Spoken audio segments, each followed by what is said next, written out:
Doctor Saravanan. இப்போ என்னன்னா, நேற்றைக்கு எதிர்க்கட்சி தலைவருடைய அந்த பேச்சுல என்னெல்லாம் அவர் சொல்லியிருக்கிறாரு அப்படிங்கிறத கொஞ்சம் விளக்கி சொல்லிட்டீங்கன்னா நம்ம நிகழ்ச்சியை நகர்த்தருக்கு நல்லாதான் இருக்கும். இந்த 53 மாத திமுக ஆட்சி காயில் பெருங்காய டப்பா மாதிரி தான். மீடியா பவரை வச்சுட்டு ஏதோ செய்யற மாதிரி வெளியே வெற்று விளம்பரங்களை பண்றாங்களே தவிர மக்களுக்கு உருப்படியான திட்டங்கள் எதையும் தரல. பிறகு அண்ணாவுடைய 117வது பிறந்த தினம், அதுல டீனரில் நடந்த கூட்டத்துல அதிமுகவுடைய பொதுச் செயலாளர், சட்டமன்ற எதிர்கட்சி தலைவர், 26 மே மாசத்திலிருந்து தமிழ்நாட்டின் முதலமைச்சர் பேசினார். 1 மணி நேரம். எல்லாருக்குமான பதில் அது இருக்கு. திமுகவுக்கான பதில் இருக்கு, அதிமுகவுக்கு துரோகம் நினைத்தவர்களுக்கான பதில் இருக்கு, ஃபியூச்சர்ல அதிமுக எப்படி கொண்டு போறாரு அப்படின்ற பதில் இருக்கு.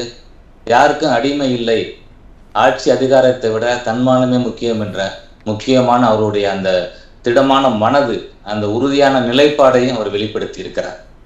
இது இப்ப மொத்த மீடியா இருக்கட்டும், பொதுமக்களா இருக்கட்டும், கட்சி தொண்டரா இருக்கட்டும், எல்லாருக்கும் அவர் யார் அப்படின்றத இப்ப எடுத்து காமிச்சிருக்கின்றத நம்ம சொல்லணும். திமுகவை எடுத்துக்கிட்டீங்கன்னா ஒரே போலியான விமர்சனங்க இவர் மேல.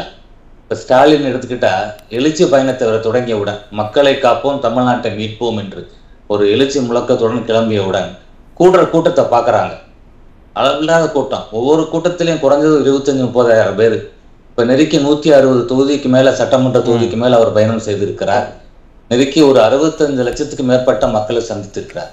இப்போ 65 லட்சம் மக்கள் நான் சொன்னேன்னா, இது ஒவ்வொரு வீட்டுக்கு ஒருத்தர் மட்டும் கணக்கு எடுத்துக்கோங்க. இப்போ வீட்டில் ஒரு 4 பேர்னா அது எப்படி வரும் பாருங்க. பல கோடி பேருக்கு செய்திகள் போய் சேர்ந்திருக்கிறது. இப்போ இந்த பஸ்ல என்ன பேசுறாரு? திமுக செய்த துரோகத்தை மக்கள்கிட்ட எடுத்து வைக்கிறார். அதிமுக ஆட்சி காலத்துல, தன்னுடைய ஆட்சி காலத்துல என்னெல்லாம் மக்களுக்கு நல்லது செஞ்சோம் அப்படின்றத எடுத்து வைக்கிறார். அடுத்த ஆட்சிக்கு மக்களுக்கு என்ன செய்ய போறோம் அப்படின்ற திட்டங்களை அங்கங்க மக்களுக்கு அந்தந்த தொகுதிக்கு ஏற்றவாறு திட்டங்களை அவர் அறிவித்து கொண்டே வருகிறார்.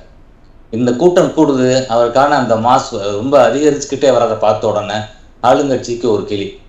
அப்ப என்ன செய்யறாரு? முதலமைச்சர் சுந்தரா டிராவல்ஸ்ன்னு ஒரு விமர்சனம் பண்றார். இது நிச்சயம் திமுக வீட்டுக்கு அனுப்ப போற சுந்தரா டிராவல்ஸ் தான். உதயநிதி என்ன சொல்றாரு? அவரை பர்சனலா அட்டாக் பண்றாரு. ரெண்டாவது பஸ்ல அவரு தனியாத்தான் போறாருன்றார். அன்பு எடப்பாடியாருக்கு தமிழ்நாட்டோட 8 கோடி மக்களோட ஆதரவு இருக்கிறது. அதிமுக 2 கோடி தொண்டர்களோட ஆதரவு இருக்கு அதுல. அதனால அவர் 2026ல் தமிழ்நாட்டு முதலமைச்சராவது திமுக தடுக்க முடியாது.